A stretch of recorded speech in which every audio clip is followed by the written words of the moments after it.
Good morning, everyone. Welcome to the second class of political science.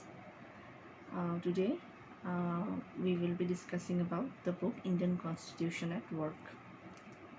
So, in our last class, we had started the chapter Constitution Why and How, and in our last class, we had discussed the meaning of a constitution.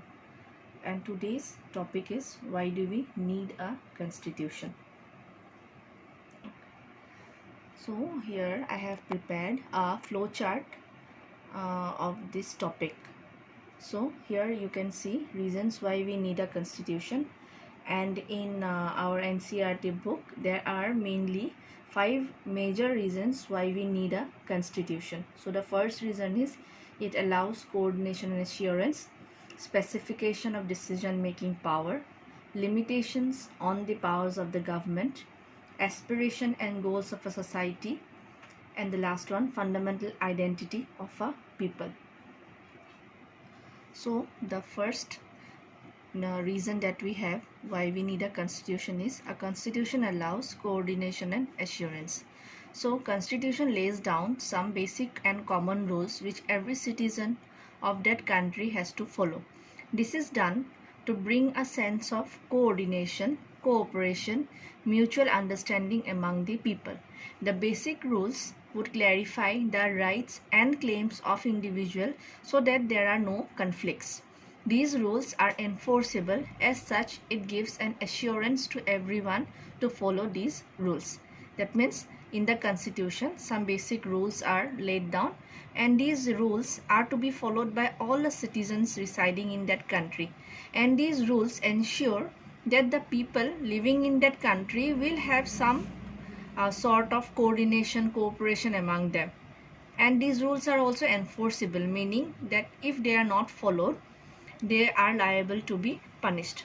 Now if we take the example of India, countries like India have a wide variety of people living together in a society with lot of variety amongst them in terms of community, religion, language, traditions, professions, opinions, views, and many more. In such a diversified society, differences are bound to arise. As such, there should be some common rules that all will follow, which will ensure a minimal degree of coordination among them for the smooth and peaceful existence of the society and the country at large. The rules are legally enforceable. It gives an assurance to everybody that others will also follow them, for if they do not do so, they will be punished. So here we see that countries like India, which like in India there are diverse people with diversified language, speaking different languages, following different religions, celebrating different festivals. And you will find all these people have their own ways of living life. They may have different opinions on a single thing. So in such a mixed variety of people, when they live together, there should be some common rules which all these people will follow. Otherwise, there would be chaos in the society. So the constitution gives us these common rules so that there is some minimal means minimum degree of coordination amongst these people, so that they can live together in a peaceful manner in the society, and then only our country will be peaceful. And one more thing, the constitution gives assurance. That means the citizens are assured that it is not only you who is following the rules, but others are also following. And why we follow them? Because if we do not follow, we will be punished. So this is the first reason why we need a constitution. Now coming to the second reason why we need a constitution. The second reason is specification of decision making powers.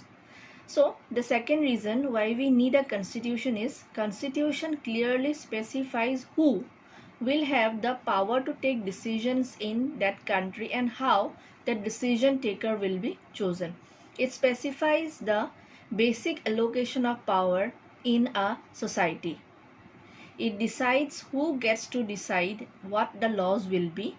It clarifies the type of government and establishes a clear line of hierarchy of division of powers. So in a country, everyone cannot take decisions. There are a certain group of people who will be taking decisions. Now, who will be this group of people? Now, the answer to this question will be given to us by the constitution of that country.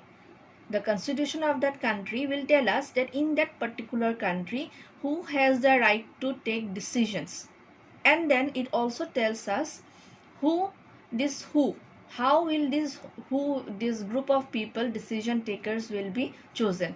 Like, for example, we can take the example of Saudi Arabia. So Saudi Arabia is a monarchy, so their constitution of Saudi Arabia will tell us that in that country the king will have the power to take decisions. In erstwhile Soviet Union, that means Soviet Union no longer exists now. So when it did exist, in their constitution they told us that in Soviet Union there was a single party, the Communist Party, so it had the power to take decision.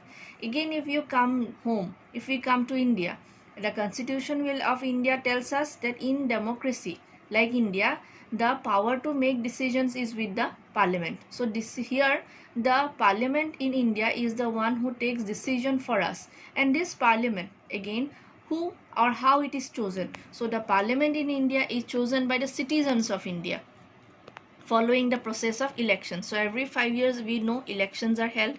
We elect the MPs, members of parliament. They sit in the parliament and they make the laws for our country. So the constitution has told us that in India the powers of decision making is with the parliament, law making power is with the parliament, and this parliament is chosen by the people of India. The constitution has clearly specified the way of choosing the representatives, the clear-cut demarcation of powers between the executive, legislature and judiciary. So this was our second reason.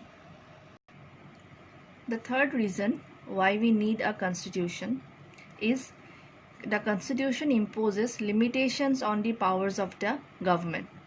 So the government of a country, we know it has got enormous powers. It can take any kind of decision. So it is very much necessary that some restrictions are put on the powers of the government so that they cannot make some such laws which are not acceptable by the people. Because we know that once a law is made, we have to follow it. If we do not follow, we are liable to be punished. So another need of a constitution is that it must put some limitations on the powers of the government. These limits are fundamental in the governance of the country, as the government can never trespass them. The government can never cross these limits set by the constitution. In the absence of such limit, the government, which has extensive powers, may enact laws which are unfair or prohibits people from freedom of religion, speech and expression. It may discriminate people on the basis of race, culture, sex, etc. And the most common way of limiting the powers of the government is to specify certain fundamental rights that all of us possess as citizens and which no government can ever be allowed to violate. So the limitations are imposed on the government by way of fundamental rights. So in India we have fundamental rights, we have a list of fundamental rights, and these fundamental rights that we have, like right to equality, prohibition of discrimination, certain 6 kind of freedoms we have, cultural and educational rights we have. These fundamental rights no government can violate. Most constitutions protect a basic cluster of rights, like protected from being arrested arbitrarily and for no reason. This is one basic limitations upon the power of government. Citizens will normally have the right to some basic liberties, to freedom of speech, freedom of conscience, freedom of association, freedom to conduct a trade or business, etc. In practice, these rights can be limited during times of national emergency, and the Constitution specifies the circumstances under which these rights may be withdrawn. That means the Constitution has given us certain fundamental rights, and as I told, the government cannot trespass them. But there is also one thing, that during times of emergency, when there is national emergency called in our country, the Constitution has also said that these fundamental rights can be suspended temporarily.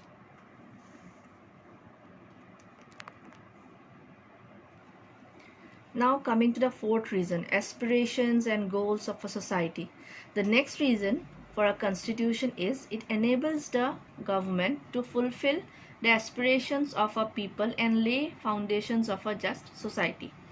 Most of the older constitutions limited themselves largely to allocating decision-making power and setting some limits to government power. But many 20th century constitution, of which the Indian constitution is the finest example, also provide an enabling framework for government to do certain positive and innovative things. They try to give expressions to the needs and aspirations of the people.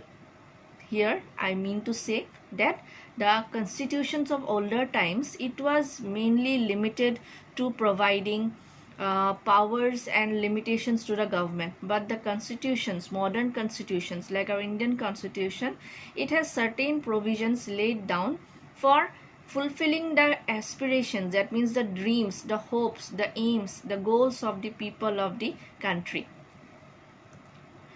The modern societies are entrenched with several inequalities in terms of economic, social, sexual, etc. For instance, in a country like South Africa, which had deep history of racial discrimination, its new constitution had enabled the government to end racial discrimination. The framers of the Indian constitution, for example, thought that each individual in society should have all that is necessary for them to lead a life of minimal dignity and social respect, minimum material well-being, education, etc. The Indian constitution enables the government to take positive welfare measures, some of which are legally enforceable. The preamble, the fundamental rights, the directive principles, state policy have been incorporated to enable the government to realize the expectations of the people. The Right to Free and Compulsory Education Act, abolition of untouchability, equality before law, equality in opportunities, prohibition on the basis of caste, sex, religion or race, employment generating avenues, organizing small scale and cottage industries, all these provisions that are in our constitution, you will find these are targeted towards the fulfillment of aspirations of the society, towards the fulfillment of certain dreams of the people. So that was the fourth reason why we need our constitution. And the concluding reason why we need a constitution is the constitution provides a fundamental identity of a people. Now this word fundamental means very important identity. So a constitution expresses the fundamental identity of a people. The constitution gives two basic identities to its people: a political identity, a moral identity. This means the people as a collective entity come into being only through the basic constitution. The agreement on certain basic norms and principles gives one a political identity. The constitution provides the frameworks under which the individual realizes his or her goals, freedoms and aims. So by agreeing on certain norms and principles, a person gets a political identity. The constitution to which he will be following, the rules which he will be adhering to, will give him or her his or her political identity. That the constitution also gives a ethical or moral identity to the people, as the people are bounded or limited by the laws of the land. For example, the Indian constitution states to exercise equality, prohibits any form of discrimination, abolishes untouchability, maintains equality of opportunity, gives minorities as well as majorities to preach and practice their religion, culture, language, and trespassing of all these is not allowed. Therefore, through all this provision, it also trains the citizens with moral values to become better human beings. So we can see that in our constitution, untouchability has been abolished. It tells us that we should not discriminate between persons on the basis of their race or sex or color. So what is it teaching us? It is teaching us certain moral lessons, that humanity is above all. minority, majority, all religious groups are given equal opportunities in India.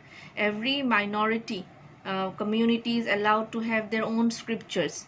So there is no imposition of the majority over the minority. So all this is teaching us certain moral lessons. So the constitution also gives us a moral identity.